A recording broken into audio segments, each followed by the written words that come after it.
Lutfi Raihan dengan nomor induk mahasiswa 12020100083. Saya mahasiswa jurusan Manajemen Pendidikan Islam. Makna dari pendidikan tersebut, pendidikan merupakan suatu proses pengajaran, keterampilan, pengetahuan pendidikan dengan cara pelatihan maupun penelitian.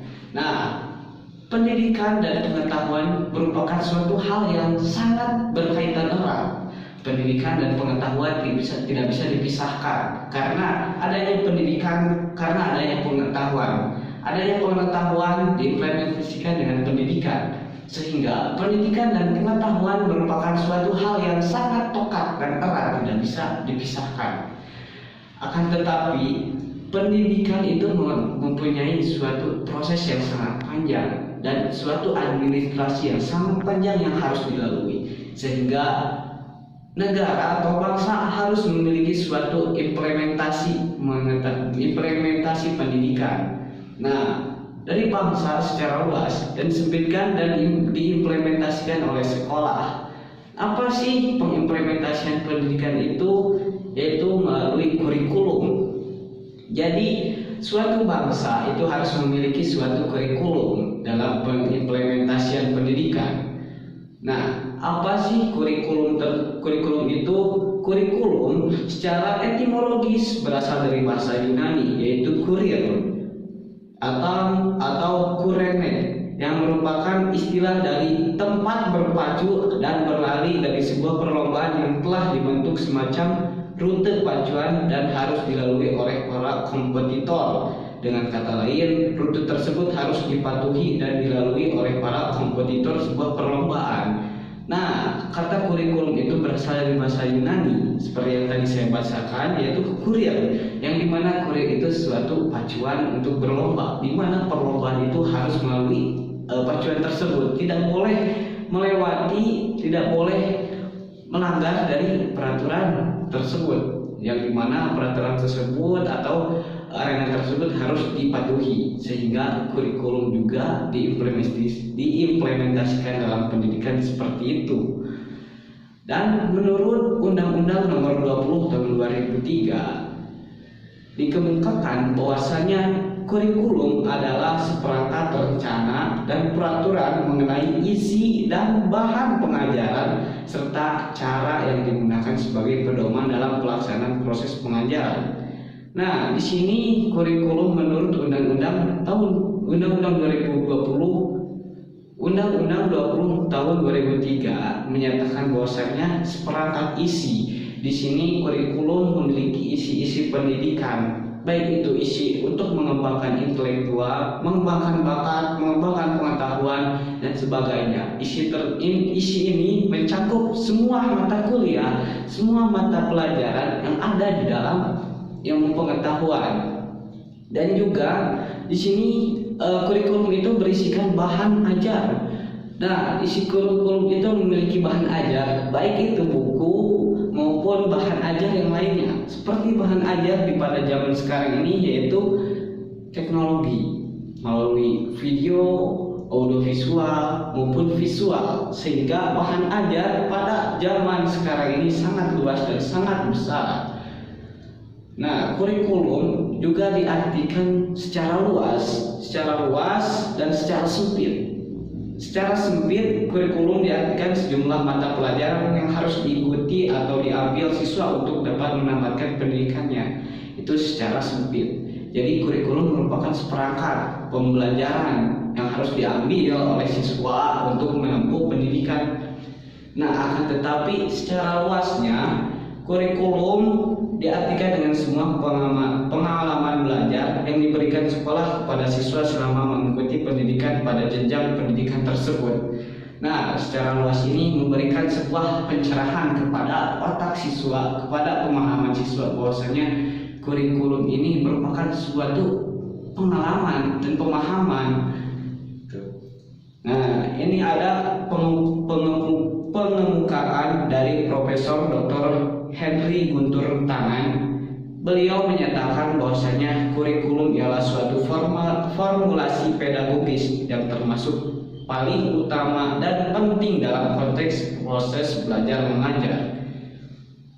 Jadi beliau menyatakan bahwasanya kurikulum adalah formulasi pedagogis. Pedagogis itu menyampaikan dengan secara satu pandang itu guru ataupun dosen kepada siswa atau mahasiswa. Nah, itu merupakan suatu hal yang penting dan utama menurut beliau. Nah, di sini apa sih fungsi dari kurikulum? Di sini saya akan menyebutkan 6 fungsi dari kurikulum. Yang pertama, fungsi penyesuaian. Kurikulum itu menyesuaikan dari zaman ke zaman. Dimulai dari zaman kurikulum 1968 sampai sekarang kurikulum 2013, yang dimana kurikulum pada saat itu berintegrasi mengenai pemahaman Pancasila, pemahaman tentang negeri saja. Nah, sekian zaman kurikulum itu terus berubah dan berkembang dikarenakan penyesuaian dengan zaman. Nah, sekarang zaman kurikulum 2013 di mana segala pengetahuan, segala teknologi itu semakin berkembang. Kemudian kurikulum menyesuaikan dengan perkembangan tersebut. Selanjutnya yaitu fungsi integritas, di mana fungsi integritas ini memberikan sebuah pemahaman diri terhadap integritas diri. Nah, fungsi kurikulum tersebut sangat berperan penting terhadap diri pribadi siswa. Kemudian yang ketiga yaitu fungsi diferensiasi. Nah, kurikulum perlu memberikan pelayanan terhadap perbedaan-perbedaan yang ada di masyarakat. Tentunya perbedaan etnis, perbedaan budaya, perbedaan agama. Nah, kurikulum juga harus menyediakan melayani perbedaan tersebut. Kenapa? Karena sesuai dengan Pancasila Indonesia, yaitu Persatuan Indonesia, di mana tidak ada perbedaan-perbedaan. Karena kurikulum harus melayani perbedaan tersebut. Selanjutnya yaitu fungsi persiapan. Ya, nah, fungsi persiapan ini memberikan sebuah pemahaman terhadap siswa agar mempersiapkan materi agar melanjutkan pendidikan ke jenjang lebih tinggi atau pembelajaran di masyarakat. Kita ambil contoh matematika. Nih, matematika soal logaritma. Di SMP, di SMA memberikan pemahaman tentang logaritma itu hanya dasar. Kenapa? Karena di saat lanjut ke perguruan tinggi, logaritma itu diolah menjadi lebih expert tingkatannya. Ataupun pembelajaran di masyarakat, IPS contohnya ya. Dalam IPS, pembelajaran di masyarakat itu mempelajari sebuah dasar-dasar, sehingga ketika terjun kepada masyarakat, siswa itu memiliki pemahaman tentang kemasyarakatan. Itu fungsi persiapan. Yang kelima, fungsi pemilihan. Fungsi pemilihan ini berarti memberikan kesempatan bagi seseorang untuk memilih apa yang diinginkannya. Nah, persiapan ini fungsi pemilihan ini mempersiapkan siswa agar memilih apa yang dia inginkan, apa yang dia ingin capai. Kemudian fungsi yang keenam yaitu fungsi diagnostik. Nah, salah satu fungsi dari kurikulum ini memberikan sebuah diagnostik kepada siswa agar memilih dan memahami apa yang ada di dalam dirinya. Maksud di dalam dirinya itu adalah potensi, sehingga para siswa itu bisa mengembangkan potensi-potensi yang ada di dalam dirinya. Nah, di dalam dirinya itu ada potensi apa, sehingga si siswa itu bisa tahu, bisa paham karena adanya kurikulum. Si siswa bisa paham tentang apa potensi yang dimilikinya. Nah, pendidikan adalah aktivitas yang dilakukan oleh seluruh mahasiswa atau seluruh siswa yang ingin menempuh sebuah keilmuan. Nah, pendidikan juga harus memiliki kurikulum. Nah, apa sih tujuan dari kurikulum? Yang pertama, memberikan arah. Karena dalam pembelajaran itu harus memiliki arah. Nah, arah ini menuju kepada tujuan. Kalau kita keluar dari arah, maka keluar dari tujuan. Nah, yang kedua merupakan sesuatu yang ingin dicapai. Jadi kurikulum menargetkan sesuatu yang ingin dicapai. Kita sering melihat kurikulum yang ada di sekolah, silabus. Nah, itu selalu tercantum siswa memahami bla bla bla. Kita ambil contoh dalam IPA, siswa memahami sistem ekskresi yang ada pada tubuh manusia, sehingga itu merupakan suatu pencapaian. Nah, ada ini tujuan pengembangan. Tadi sudah kurikulum, sekarang tujuan pengembangan kurikulum. Kenapa harus dikembangkan? Karena kurikulum itu harus berkembang terus dan terus berkembang. Nah, di sini ada tujuan pengembangan kurikulum. Secara makro dilihat dari beberapa landasan pengembangan kurikulum. Pada dasarnya tujuan pengembangan kurikulum mengacu pada paradigma pergeseran filsafat pendidikan. Nah, di sini merupakan suatu hal yang sangat diperlukan, yaitu pergeseran filsafat pendidikan, sehingga kurikulum harus terus dikembangkan menjadi lebih baik dari sebelumnya. Kemudian dari paparan yang di atas yang tadi pergerakan filsafat pendidikan, maka tujuan pengembangan kurikulum itu memiliki substansi. Yang pertama, mengkonstruksi kurikulum sebelumnya. Nah, merekonstruksi menjadi membangun ulang kurikulum sebelumnya, kekurangannya apa kelebihannya, terus bagaimana pengembangan kelebihannya. Yang kedua, menginovasi. Nah, kurikulum harus menginovasi bagaimana pembelajaran yang bagus, bagaimana pembelajaran yang baru, sehingga para siswa dan para mahasiswa bisa mempelajari suatu ilmu dengan inovasi yang baru. Yang ketiga, beradaptasi dengan perubahan sosial. Jadi tujuan pengembangan kurikulum itu harus beradaptasi dengan pengembangan sosial, karena pengembangan sosial ini sangat dipengaruhi oleh globalisasi. Jadi kurikulum itu harus berperan penting dalam perkembangannya gitu. Yang keempat, mengeksplorasi pengetahuan yang masih tersembunyi berdasarkan tujuan pendidikan nasional yang telah dirumuskan. Ya, jadi tujuan kurikulum itu harus mengeksplor pengetahuan yang belum ada di Indonesia sehingga diterapkan dalam Indonesia. Kemudian di sini saya akan membacakan juga asas-asas yang ada di dalam kurikulum. Yang pertama, asas objektivitas. Perencanaan kurikulum haruslah jelas, sesuai dengan tujuan pendidikan nasional, serta data-data yang dimasukkan haruslah nyata dan berbentuk.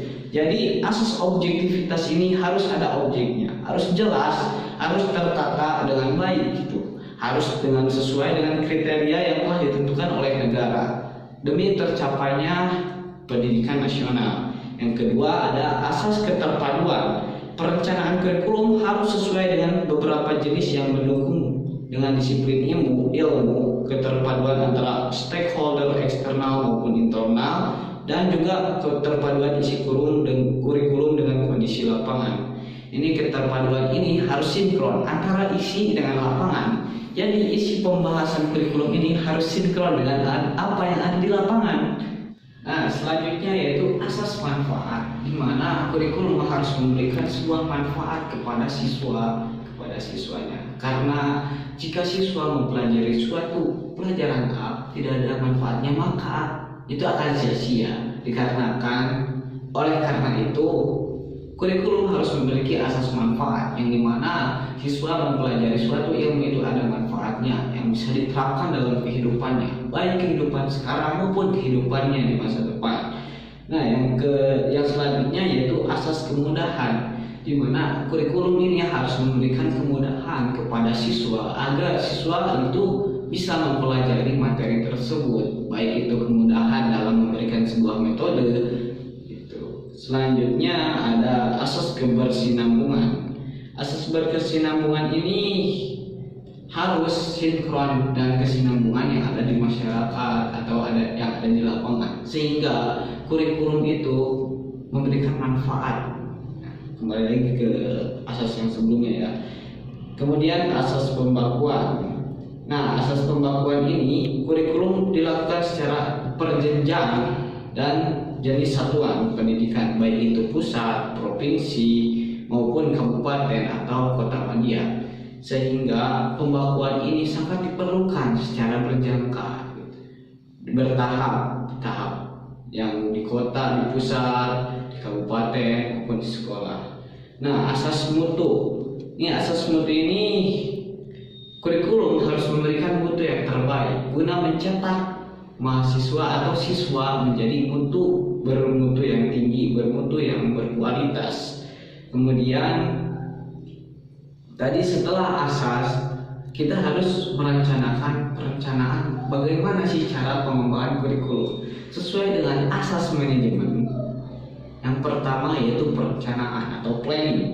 Nah, planning atau perencanaan merupakan penyusunan, penetapan, pemanfaatan sumber daya secara terpadu dan rasional agar kegiatan-kegiatan yang dilakukan dapat berjalan secara efektif dan efisien.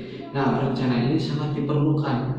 Dengan perencanaan kita menyusun bagaimana ke depannya dan bagaimana manfaat yang akan didapat ke depannya. Dan SWOT itu kan, weakness, kelemahannya bagaimana, peluangnya bagaimana, ancamannya bagaimana, itu direncanakan.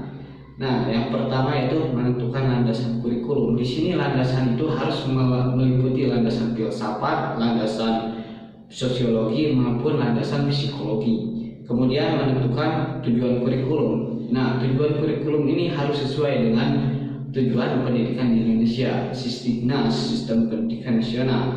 Kemudian menentukan isi kurikulum ini harus seperti apa. Itu harus berbobot dan juga bisa mengembangkan keintelektualan siswa ataupun mahasiswa. Kemudian menentukan metode pembelajaran.